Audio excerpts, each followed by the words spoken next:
Juste pour dire à François Pupponi qu'on dit exactement la même chose, c'est bien pour ça qu'on a mis en place le confinement, parce qu'il y avait eu un échec des politiques précédentes, qu'on avait effectivement fermé les lits, etc., et qu'on ne pouvait pas faire face à la propagation de cette épidémie, d'autant plus qu'on manquait de moyens de protection. Juste un aparté, il y a un rapport parlementaire qui est sorti, un travail de 66 parlementaires sur le jour d'après avec des propositions.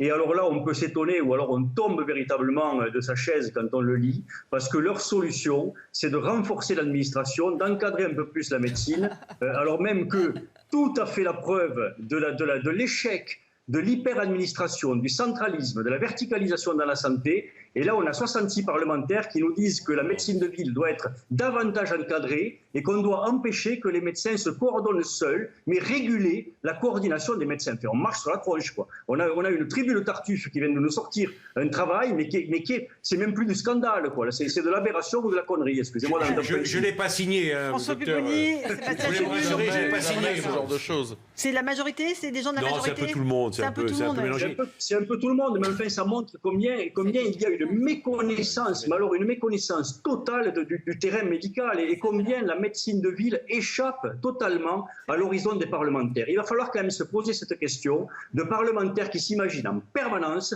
qu'on devient juste malade, on est comptabilisé quand on franchit les murs de l'hôpital. On leur rappellera que 95% des patients sont vus par la médecine de ville. Alors ça peut les déranger, mais c'est la réalité. 95% des patients, je dis bien ce chiffre, sont vus par la médecine de ville. Il n'y a pas de génération spontanée de patients à l'hôpital. S'il y a des patients à l'hôpital, c'est que la médecine de ville les a hospitalisés. Ils passent tous dans les mains de la médecine de ville avant d'arriver à l'hôpital. Donc il faudra un jour quand même que les politiques se rendent compte qu'il y existe une médecine de ville et que cette médecine de ville entend à être moins encadrée pour mieux respirer et mieux exercer.